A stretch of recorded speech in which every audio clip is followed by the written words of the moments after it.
Hi, this is Beth with My Haunted Experience podcast, and tonight we have the Wraith Chasers on. We got Mike and Chris with us tonight. How y'all doing? Good. How you doing? We're doing pretty good. Trying to stay well and all that, and not freeze my ass off. But Blow away. yeah. So I guess I don't know. I'm just going to jump right in and just let you guys kind of just give a little rundown about yourselves. I know a lot of people already know who you are, but maybe some stuff we didn't know about you or whatever you want to say. Sure. Okay. Okay. Whoever wants to go first. Well, go ahead. Go ahead, Mike. Since you took your hat off, you can go back. So where do you want me to start with this? Like what? Over the top thing. You should have. Yeah, just kind of, Yeah, the flip the switch, Yeah. Should have done the over the top thing, So what's the question again? So really, basically, just where your interest started in the paranormal and how you got that going. Oh, okay. Okay, I got you. No, it started 2015. It was actually working production on the first gig was actually on Exorcism Live. Then that just went over into season 3 of Ghost Asylum. And at that time, I was still in the music business, still touring and playing. And with the time off, I knew a couple of the guys. And I said, get me a gig. They got me a gig doing production on season 3 in Exorcism Live. And I really got into it because to me, making a TV show or making that kind of TV show, I'm not saying all shows, but very similar to music. I like the whole creative part of it and everything that went into making certain scenes and all that. It was really cool. So I was like, put music on the back burner and was like, maybe I'll get into TV production, maybe try something new because I've been doing music between 15 and 20 years, nice little change. And still kept doing stuff with the team and still kept doing few events, I think 1 or 2 residential stuff, but still kept my foot in that door. But just with who you know and who you meet in the industry, wound up doing the live season for Wild 'N Out with MTV. So did 2 months out on the road with them and really dug the TV thing, but still kept in the paranormal side. And then we moved into Haunted Town season 1, which I had a little part on camera, but primarily was production still. And after that, I did still a few more things like comedy stuff with Howie Mandel, Dennis Miller, but then just got more into getting more on this side of the fence. And then we went to Haunted Live and then season 2 of Haunted Towns and all the way up to where we are now. But I still love the creative side. I think anything, we're working on a project now where I think we have a little bit more of a say-so. Chris definitely more than me when it comes to the eye for what you want to shoot. But it's like, I think he falls in the same category. It's like creating it is just as fun as being filmed. You guys know, I mean, you make your own shows too. And it's like that side of it's just as fun. So, but that got my start into it. If it was 2014, a year before it started, and you said, oh, a year from now, you're going to be chasing ghosts and traveling around the country or now out of the country doing it, I would have been like, you're crazy. Never even thought of it. Always believed in this, always believed in it. Alien, Bigfoot, cryptids. It's like I've always intrigued by it, but never sought it out until that. It's like those were my first real experiences that I can recall. I'm sure I had them when I was younger. I don't remember it now, but when you're working production on a show, you go to a lot of places. You're in a lot of locations by yourself, and that's when I really started seeing things, hearing things, and it was like, wow, this is very cool. So that just got me into it, and it's like here I am. What is that now? 7 years later, which is this much compared to so many people that I meet in the field. It's like I've been doing this for 27 years, or Zaf is 50 years. I'm like, damn, you've been doing it longer than I've been alive. But it's great. I love it. It's one hell of a ride, that's for sure. Yeah, the lady that I learned and Nathan learned a lot of stuff from, she'd been doing it since the 1960s, so over 30, 30 something years. And so, could y'all hear me? Yeah. Oh, okay. Well, I think, like a little notification popped down and I didn't know if it messed things up. So, but yeah, I mean, I'm like 1965. You've been doing it forever. And her first experiences were in Panama, where her dad was stationed, and some crazy shit happened to her there. So anyway, yeah, I mean, like what you were saying, talk to all these people been doing it for years, and you're like, Yeah, when they ask me, so how long you been doing it? I'm like 6 or 7. Right. It's all right though. I mean, shit, who knows? You may have seen some stuff or heard some stuff that people that have been doing it for 20 years hadn't experienced. I mean, and I could be wrong. I could be wrong. So I hope I don't offend anybody that sees it. Like, I personally don't believe the longer you've been doing it, you have more knowledge on certain things and maybe read up on some more things or learn how to use equipment differently or something. But it's like, you can't become more of a professional. It's like you might experience more and have more knowledge on certain things, but I don't know. I mean, we kind of talk about it with fishing. You don't have to be a pro fisherman to catch the record fish. It's like right place, right time, right situation. And, I think we always say there's no experts in the field. So that's true. I don't want to offend anybody, like somebody that's been doing it for 30 some years. God bless them. That's amazing. They're seasoned. Yeah. Yes. I got a feeling Zappis would say the exact same thing. Yeah. He's been doing it. He's been doing it longer than anybody that I know that I've talked to. But like Mike said, and we say this every week, because we go to different locations every weekend. We'll be in Virginia tomorrow, and I guarantee you, in our Q&A, we'll say something to the effect of, if this is your first time investigating, we're more than likely going to learn something from you. A lot of times it's those first timers that try something new, something we never even really thought about, because like he said, there are no experts, there are no professionals, despite what the disclaimer says at the beginning of our show. These are professional ghost hunters or professional paranormal investigators. That's all from the network. That's not from us, because they don't exist. I also want to say shout out to Steve. We got Scuba Steve in the house. We'll be seeing him tomorrow. Yeah, Damn you. He's going to bring us some cookies. He's going to bring us some oatmeal raisin and some chocolate chip cookies from the missus. So thank you in advance. Yeah, I read y'all's personal bios. Those are interesting. Oh, yeah? Let's see. Did we write them or did somebody else write them? Says Mike likes to be in bed by 7 and he likes his coffee and nasal spray. Great bio.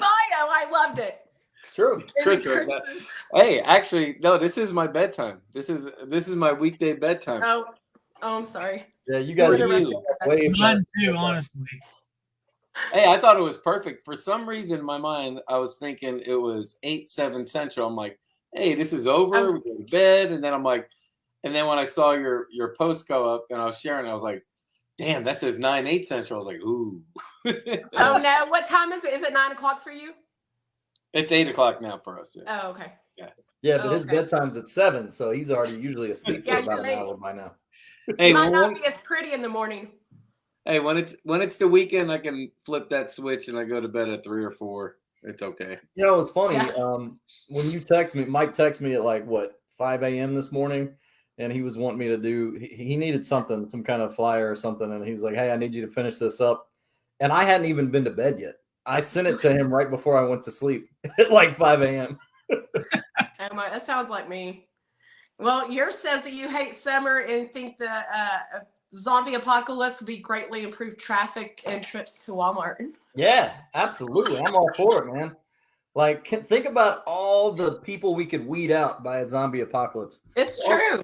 All these useless, just dumb people that are, they don't know how to drive. They're in the middle of the aisle. When you're in Walmart and they're just, you got to get one thing and they're standing right in front of it like this. Yes, It's like my wife has been in that position before. She's like, "Fucking really? Let's just go." Maybe I just we want to should take go a can ahead. of soup. I want to pick up a can of soup off of the aisle and throw it at their face. It's like get out of the way and get my stuff and get the hell out. It's like I went this morning into Walmart, and I dropped my son off at school, so I was there 7 in the morning. I'm like, all right, it's going to be early. There's not going to be too many people. I had my list, and I say it every time, and it's like God honest truth. It's like I feel like my list was given out to the public because it's like I needed things across the board, and I needed cough drops. I go there, and it's like there's somebody in front of the cough drops. Yeah. And I was like, I need to get lotion. I go 3 aisles over to somebody in front of the lotion, and I need to get. I mean, every single section. Duct tape. I got duct tape for this week. I needed that. There's a guy standing in front of the duct tape. I'm like, what the hell is going on? It's like everything I needed to get, somebody's standing in front of it, and you're like, just. And they know you're already slightly irritated, and you're like, let's just start practice tripping them now for the zombie apocalypse. Just start tripping people in Walmart. Yeah. No, I'm all for it. In fact, this is what I do now. I just park my buggy at the end, and I just walk, and I go like right in front of them, and I get it, and I bring it back to the buggy because I'm not even going to try to wheel that thing down the aisle. But I mean, you think about it. It's like every time you see somebody doing something stupid, just look at them and go, zombie apocalypse. Zombie apocalypse. You're it's going like first. That Thanos thing, man. Like if you could just snap, and it's like, all right, let's weed them out. But don't they go after the brains? Well, if they're already mush. That's funny. Just in the way, people. In the way, people. Get out of here. Brandon Johnson's in the house. What up, bro? We'll be seeing lots of him this weekend. He's gonna get sick of us this weekend. He's the reason why I believe in extraterrestrials. Who? Chris? Chris's wife? No, I don't think Walmart. Oh, Walmart. Yeah. I was like, Chris, what do you teach you something about extraterrestrials? Okay. Yes, Emma, that is very true. They don't know what's going on. I think they walk into Walmart and just, duh. I have patience for the elderly. Okay, don't get me wrong. I have a lot of patience for the elderly, because that's going to be us one day. We're going to be old, and we're not going to be able to move around very quickly, and you're going to get confused. So I'm very nice to the elderly. It's like people my age and younger who are just standing there in the damn way. It's like, come on, you don't need to be here. You should get one of those fart machines. Oh man, just like that's the they best. won't move. Just push the button. I've done that before in my walk. Like with my walk, I would be in Walmart, and I walk up to an old lady, and she's like, "I swear to God, if you do that," I'm like, Oh Lord Jesus! All right. One of my biggest bucket lists is, as far as visiting overseas, is to go to Scotland. I don't care where I investigate. I want to go to Scotland. I know that you guys have gone to go investigate overseas. Do y'all want to, Chris, do you want to talk about some of those adventures? Yeah, sure. I mean, it's a totally different world. This will be our third trip in October next year, going to England. And it's a totally different world over there. Everybody's like so much nicer over there too. Mm-hmm. They have manners over there. They talk to you very nice and polite. But it's crazy because everything over there is so old. Like here we have things that are hundreds of years old. Over there they have things that are thousands of years old. We're going to an abbey that is almost 1,000 years old. We're going to investigate that in October next year. Very excited and stoked to be over there. But it's just a whole different world. It just feels like, you just want to go up and touch everything. You want to touch the walls and be like, man, this has been here for a long time. I'm touching something that's been here for thousands of years. Hopefully we'll get to go over to Ireland at some point, hopefully Scotland. I'd really like to go check out Stonehenge at some point. But yeah, we're slowly starting to, weed our way over the pond. It's crazy because it's like the actual investigation stuff is cool. Don't get me wrong, but it's like you kind of get soaked up in everything else just the first time being in there, like Chris was saying. Everything. We went and had lunch in a pub, and it was from the 1100s. It's like you don't even think of Can't it. even So write it's like them. you're just soaking everything in, and it's like, oh yeah, Yeah. we're gonna investigate later. But it's like everywhere you walk in, it's like so extremely old. I mean, everything just looks so cool. Yeah, so I mean, we're looking forward to this one. We did a old corn exchange the last time, and Bosworth Bosworth Hall. Hall. It's like a big old hotel. But it's just amazing being over there. I don't know, just and the girls that are putting that event on, they're actually coming over in May, and they're doing a 4-day run with us. They're doing 2 overnights at the Thomas House Hotel, and they're also doing 2 nights at Bobby Mackey's. So Oh, cool. it's going to be their first trip over here, and to us, we're like, Thomas House, Bobby Mackey's been there many times, and they're like all excited about, oh my God, we're going to Bobby Mackey's. Have you guys been to Bobby Mackey's? No, but I would love to. We have not been fortunate enough to make it that far. It's an amazing place to investigate. Very active, very haunted. We've got a lot of good stuff there, but not the cleanest joint. Yeah. It's an old honky tonk from like the late 70s, so it hasn't been cleaned since the late 70s. So it smells like cheap beer and cigarettes or Oh yeah, something like and that. the dust is about this thick. It's like there's something hanging from the ceiling, and every time we go there, I'm like, I still don't know what it is. It's like this thing hanging from the ceiling, and it's covered in dust and like cancerous nicotine looking. I don't know what it is, but It probably is. It probably once was a spider web, and then all this stuff starts sticking to it. Well, Yeah. you know, like in studios and stuff where they have the foam on the walls. Yeah. There's some of that around the stage area, but they all grew a sweater. It's like it's so thick. Elgar sweater. It's like at this point, it's like, I mean, if you wanted to, it's like you're not going to dust it, you know. But it is what it is. It gives it its vibe. It's like the CBGBs of, I guess, paranormal honky tonk. You know, if it was clean, it's like if they cleaned the whole place up, it probably wouldn't be the same, you know. Right. no, Mhm. it wouldn't have the same feel. The reason I say that is because it's their first time in America, and they're going to Bobby Mackey's. It's like all the Oh, places. yeah.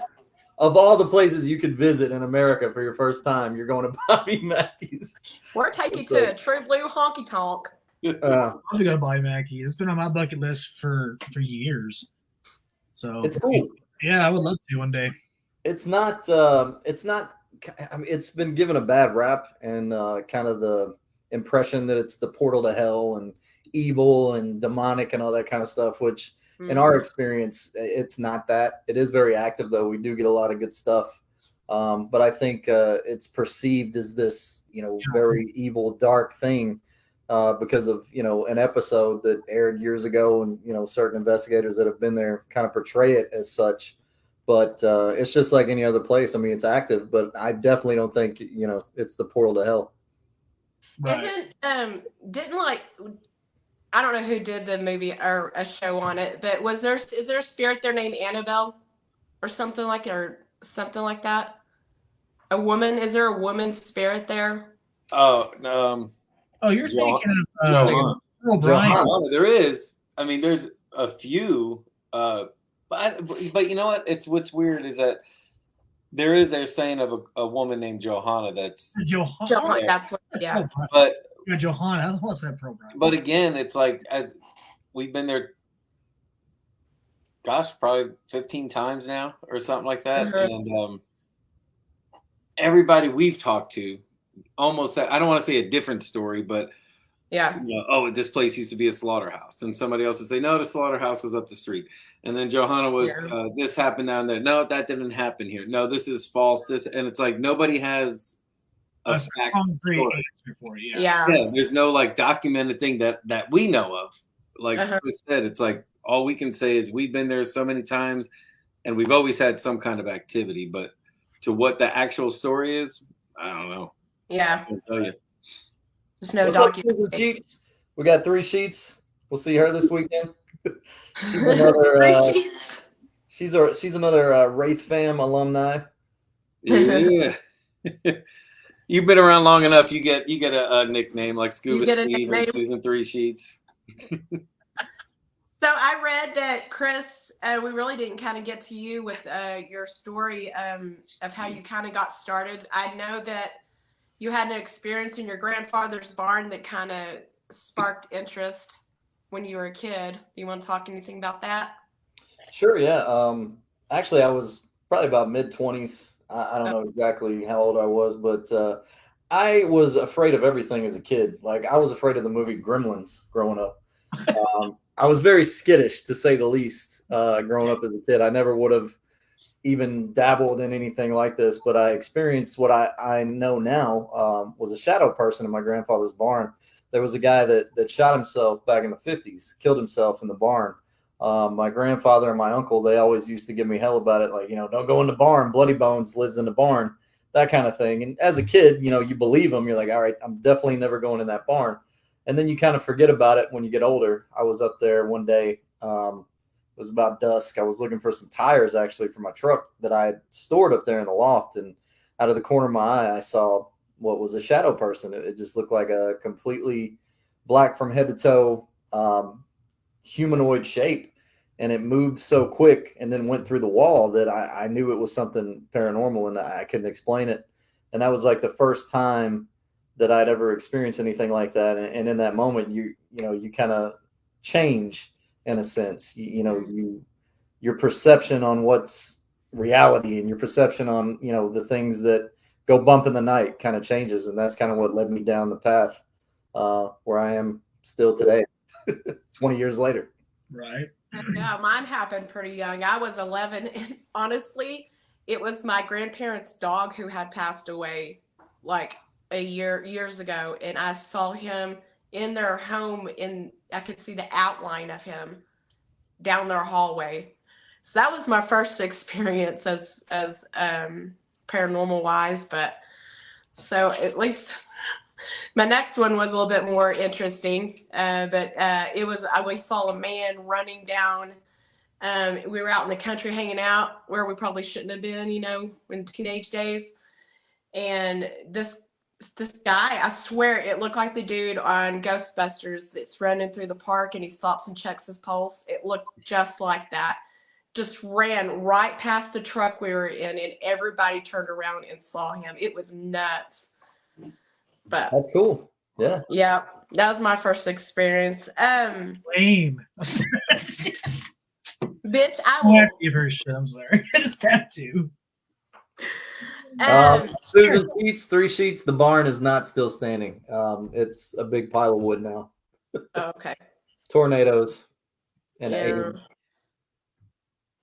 Oh, say, hey, what's up, Misty? Thank you for the big. She's so cool. We just saw her a few weeks back. She gave us the biggest WRAITH coffee mug. Oh yeah, those are so cool. awesome. Yeah. So it also, I read that you were a skeptic, Chris. How is being a skeptic used in? How do you use that, like in paranormal investigating? I mean, how do Well, I you think a question? anybody who does this, I think you need to take a skeptical approach, even if you've experienced things that you can't explain. Mm-hmm.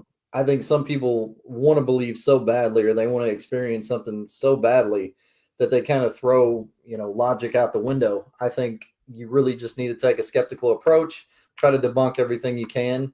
I mean, it's kind of a tightrope. You gotta walk. You gotta definitely keep an open mind, but at the same time, you want to make sure and debunk every little thing that you can before you try to say that it's 100% paranormal.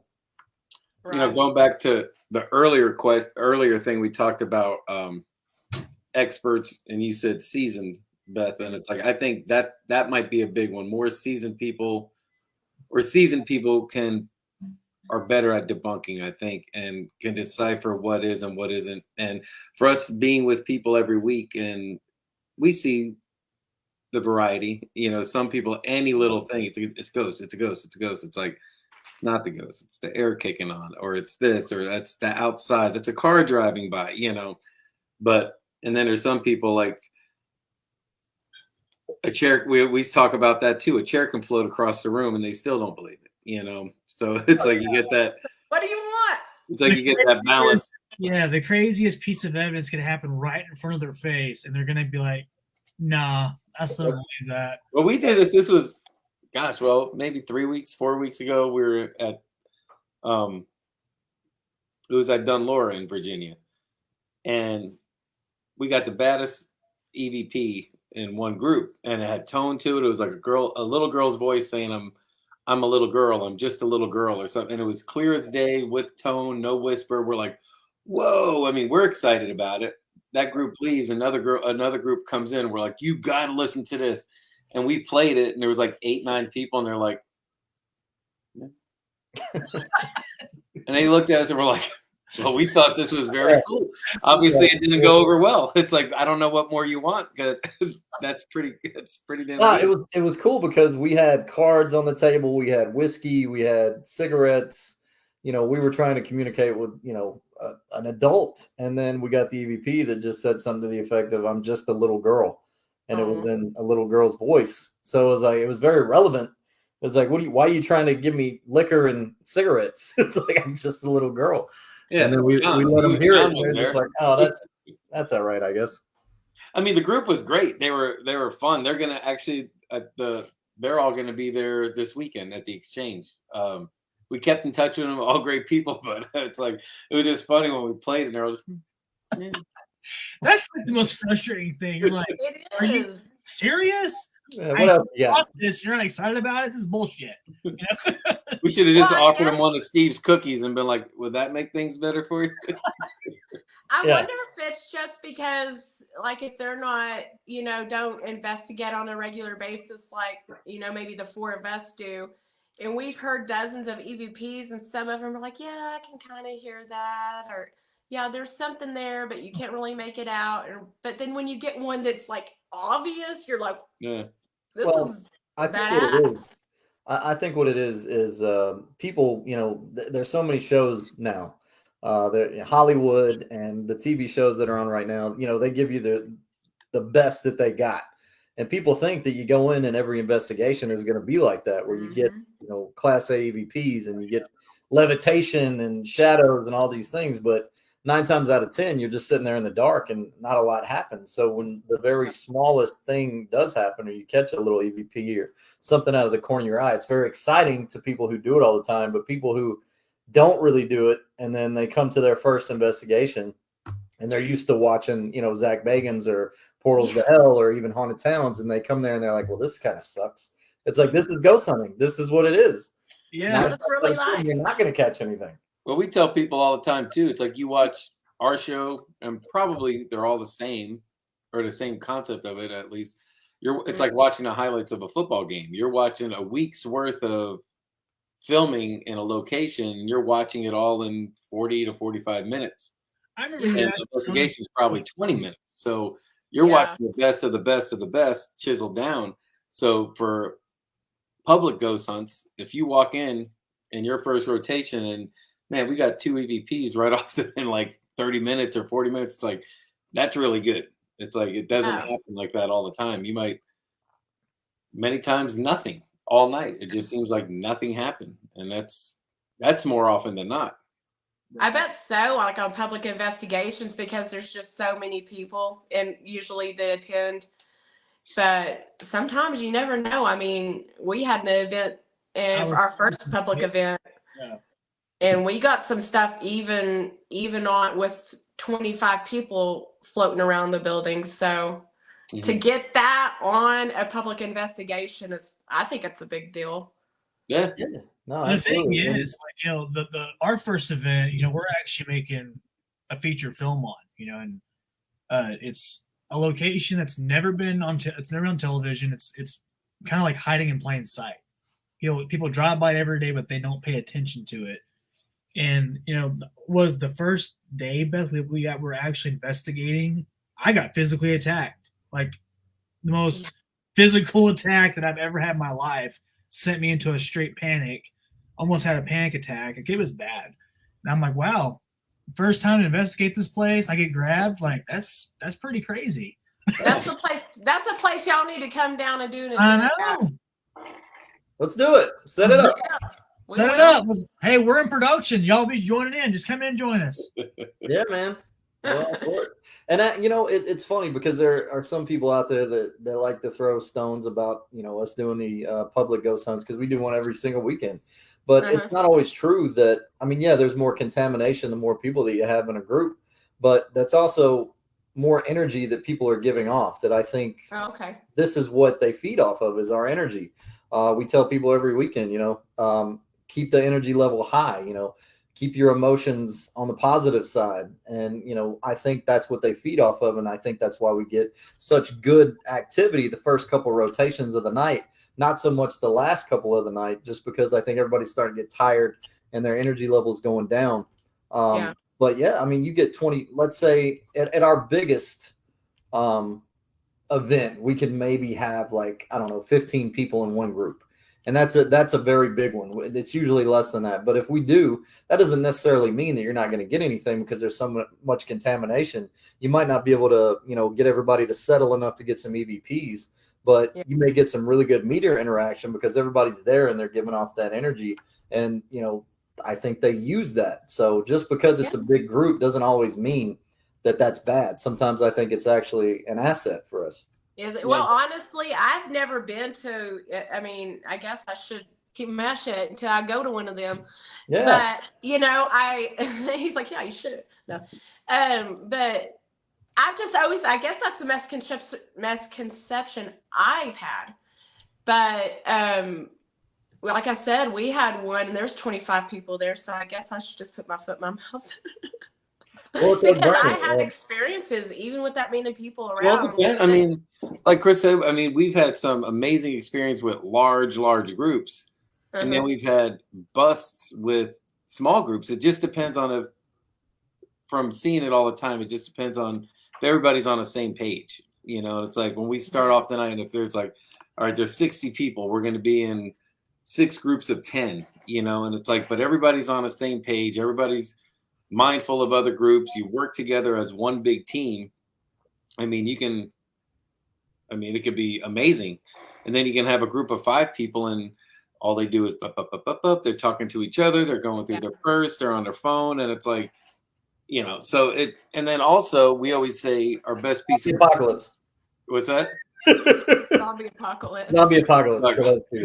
We always say the best piece of equipment is yourself. Your sight, smell, hearing, all that stuff, and energy without going down that whole path. But a lot of these places we go to, whether they're hotels or they used to be a hotel or a prison or a hospital, they've seen all different walks of life, and we got 60 people or 40 people, whatever that's from all different ages, men, women, young, old, from different parts of the country. And it's like, so that's 50 unique pieces of equipment. And it's like, so it could be very helpful, once you get everybody that's on the same page. Yeah. And every so often you get a group that's like, all right, we'll just sit and watch. You can tell when people have been drugged there. You know what I'm saying? It's like, you can tell, like, when the girl's like, she's like, oh, I want to go to a ghost hunt. She brings her husband and he's over in the corner like, oh, this is bullshit. Why are we even here? It's like, and it really messes with the whole vibe. I mean, sometimes, it's just like, come on, bro, give it a chance. Just give it a shot. We can usually pick those people out and we know how to, get them to participate. But it's like Brandon, he's talking right, the mixed energy, the different walks of life, goes into what Mike just said. We do a lot of events with Brandon and the Haunted Nights crew. They put on a stellar event. We do ghost hunt weekends. You have to come in there with an open mind and, just be open to participating. And that's the number one thing, because you never know who they're going to want to talk to. It's not always us. Sometimes it's an individual that's in the room that's very shy or timid, and they're in the corner and they don't want to, participate or talk because they're scared or they feel weird. We're all in the dark. We're all asking questions of things we can't see, but it just takes that one person that they may be drawn to speak up. It may be their look or their voice or, something about them that they connect with. And that's when things really start happening. So that's a good point. I can see that. We got a question right here. Can anyone tell me what a shadow thing that looks like a half human, half snake? Has anybody ever heard of that?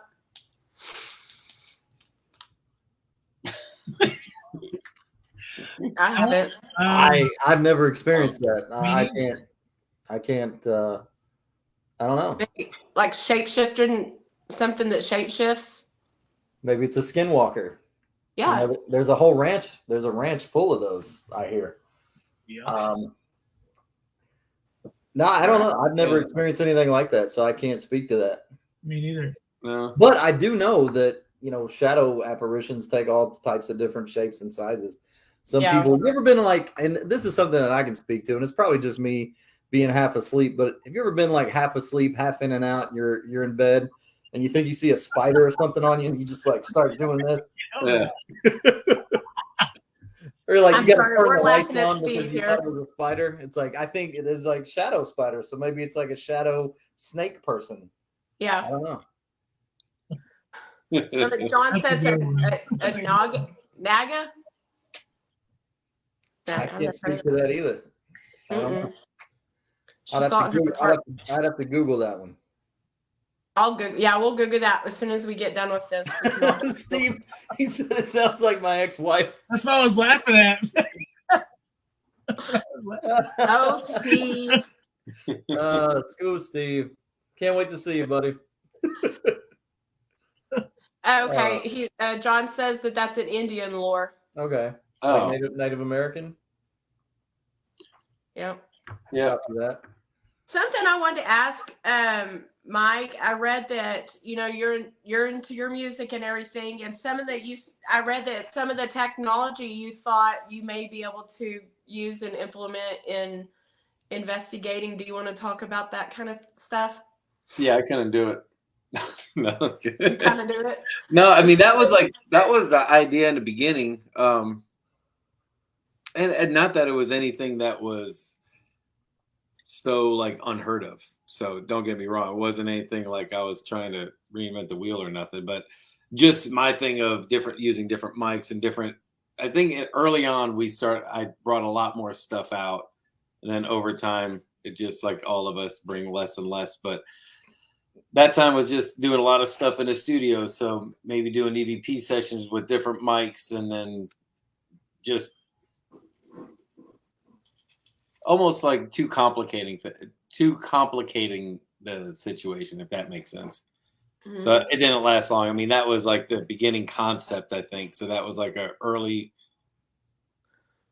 think it was in one of the early bios, like if I can do something. Yeah. Yeah, because I couldn't find any other bios except for the ones I read off. Yeah, so no, in the beginning like that, it's like doing a lot of work in the studios, like dropping things in Pro Tools and, working with different speeds and frequencies and forwards and backwards and stuff. And people do that. People do it all the time. I mean, I wasn't bringing something brand new, but maybe brand new to our team, to our situation. Maybe we didn't do that. So, but it didn't go too far. It didn't. It didn't go too far. We always try to. We're always trying to like learn new or come up with different ways that we haven't seen before. To get some kind of response for spirit to connect with us. I mean, do y'all have any things that you would want to tell us about that you feel like y'all did come up with? I'll be right back. That you did just come up with that just was an idea and it actually worked in an investigation? I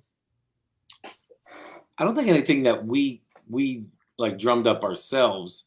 I mean, we use trigger objects just like everybody else. I believe in them. I think Chris does too. I could say that, like, we believe in that a lot, just trying to find that common ground. I mean, I kind of visualize what it is, these spirits, ghosts, whatever you want to call them. It's like, we can't just walk into their house and go, touch this meter. It's like you try to find a common ground of, maybe it's the shirt you're wearing. Maybe they can read, and maybe it's the shirt, it's your hat, or, the tobacco on a table, or a baseball, whatever you may want to bring to that situation and find that common ground. Those are the things that, if something's going to maybe be more helpful in investigation, would be that. But I can't think of something that we drummed up ourselves, unless it was before me and it was Ghost Asylum stuff, like with the The STDs, the spirit transportation devices. Because we got a lot of flack for calling them traps. Everybody that watched the show, we would get an email every day, at least 3 or 4, that was like, you probably shouldn't call them traps because the ghosts are not going to want to come and hang out. And it's like, yeah, we know. I mean, that's just what the network wanted to call them. Like I said before, I suggested that we called them STDs, spirit transportation device, but that didn't go over very well because honestly, that's what they are. I mean, it's just a way to try and contain that energy for a short period of time and transport it somewhere else if they want to go. I mean, that was kind of the thought process when we were doing Ghost Asylum, and Chasey and Brandon and some of the production crew, some of the devices that they came up with. All we were trying to do is see if we could keep that energy, somewhere for a short period of time and transport it. I don't think we ever really successfully did it. There was one time that we did actually keep a little bit of a charge and a capacitor for a little while, but it eventually dissipated. But, that was kind of the idea. It was the network just wanted us to be more like, Ghostbusters. But that idea for us was just to contain energy for a short period of time and transport it. I mean, I remember watching y'all. I remember watching those episodes, and I mean, I thought it was interesting. You never know. You never know what could happen. I did. I liked it a lot. Well, people say that too. It's like they'll talk about ghosts and I'm saying, well, you can't contain it. They can't be trapped, or they can't. And it's like, we do it every week. I mean, almost everybody asks that $1 million question: are you stuck here?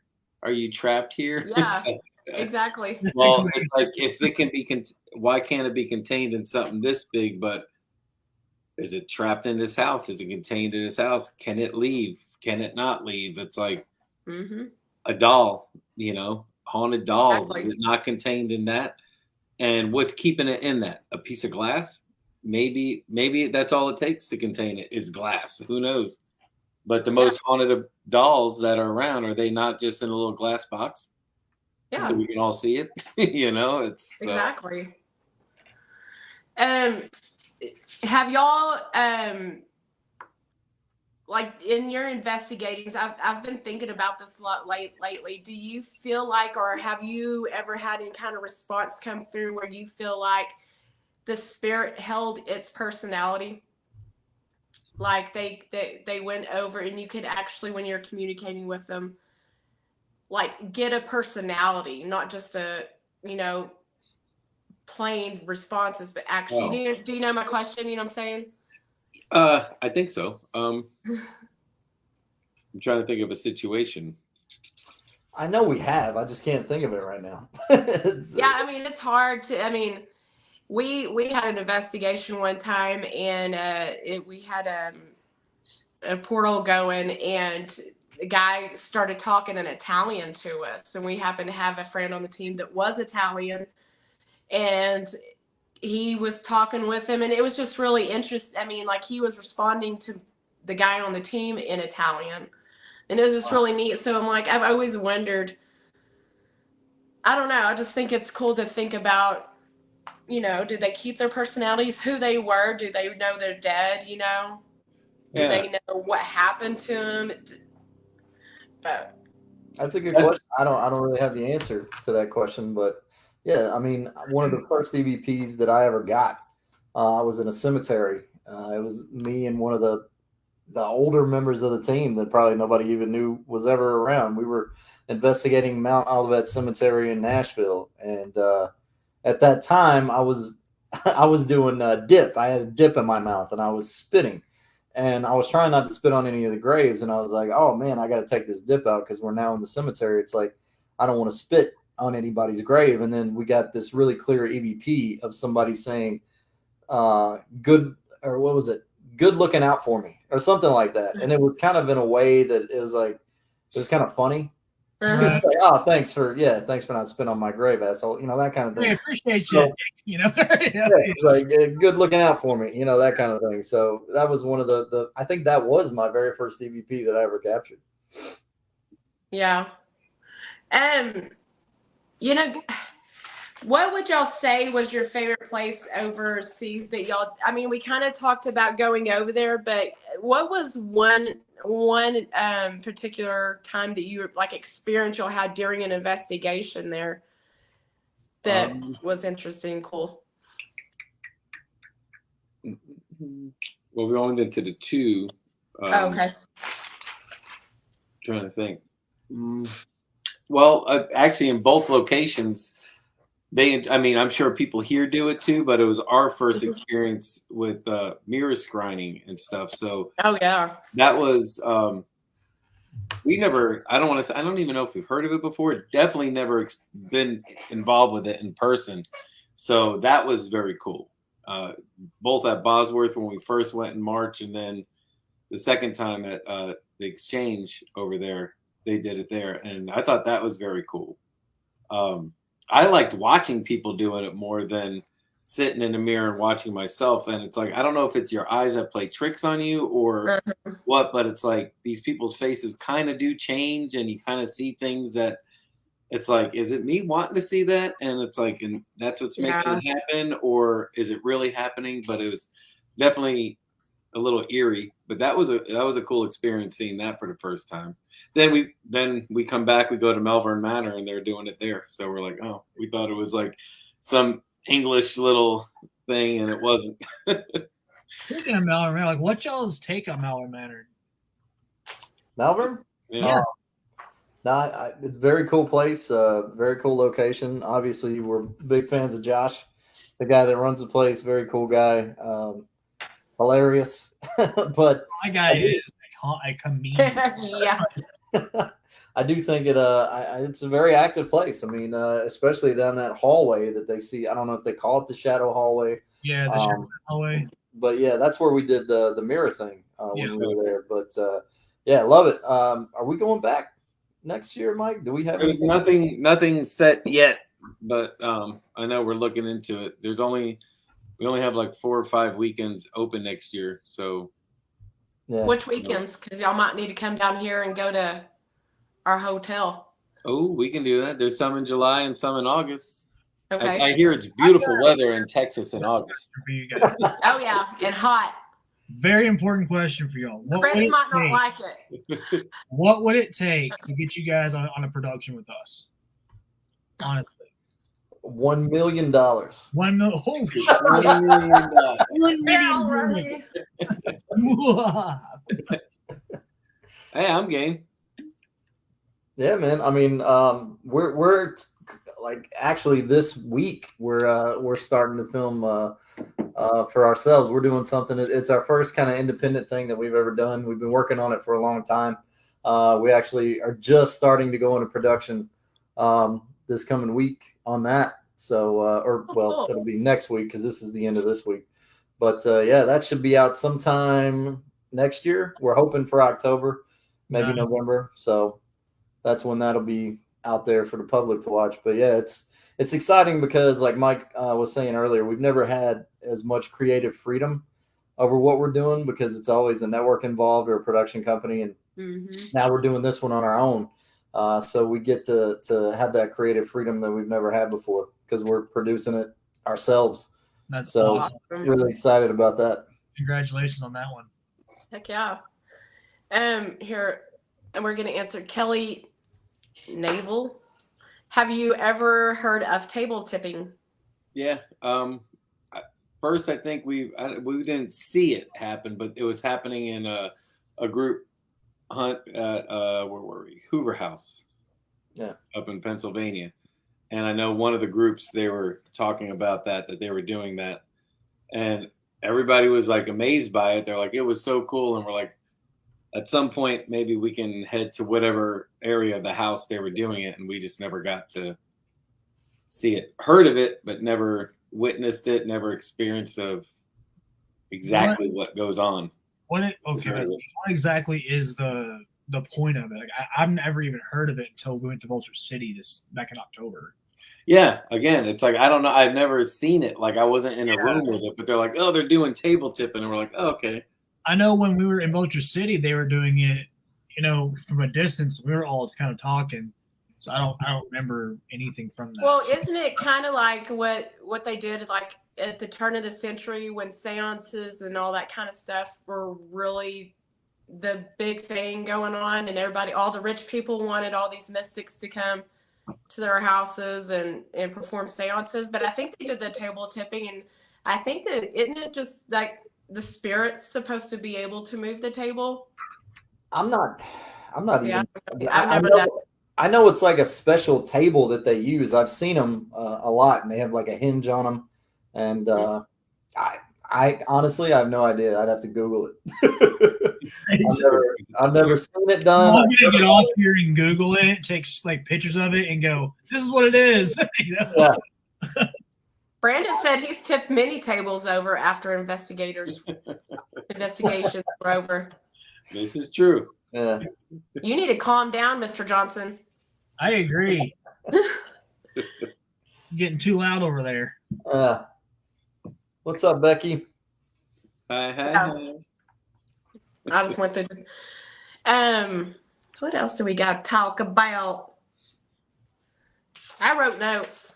Hey, you know what? I know what to ask. What's one of y'all's what's on y'all's bucket list? What's a location either in the United States or wherever that y'all really, and y'all, if y'all have different answers, that's y'all can answer separately. Do you have one? For me, it's always going to be the Bell Witch Cave until I can get access to that place. It's over here in Adams, Tennessee. It's about 40 minutes down the road from me. I don't know if you guys are familiar with the legend of the Bell Witch. We actually got to investigate the cabin on Haunted Live, but we were denied access to the cave, which is supposedly where the witch still remains. There was another television show that got to film there years ago, and they pissed the mayor off really bad. And the mayor said, no more television. You can go there and you can take a tour at the Bell Witch Cave, but you can't investigate. So that's always going to be, I think, my bucket list until I can actually get in there. Yeah.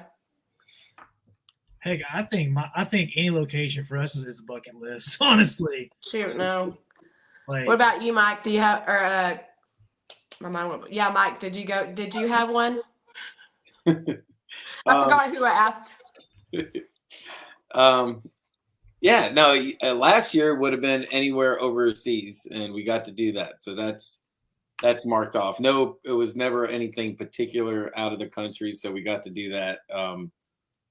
And I used to say Alcatraz until somebody had brought this up a handful of years ago, and I'm like, you just changed my answer, and it'll never happen. But I think the White House would be very cool. Ooh, yeah. I heard some very dark stories about the White House. Yeah, Ooh, I just think it's just a big box of secrets, that place. So Yes, that'll never happen, or highly, highly, highly unlikely. But if we're gonna shoot for a bucket list, the number one would be that.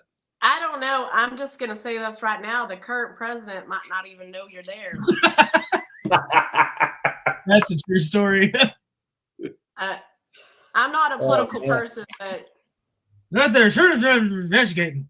I told him they could. Oh, that's funny. I've always wanted to, because I've always heard about, and I don't know if this is true. I like for it to be true, but about Lincoln being into paranormal things. And his ghost is supposedly in the White House. Be a lot cooler if it was. It would do. It would.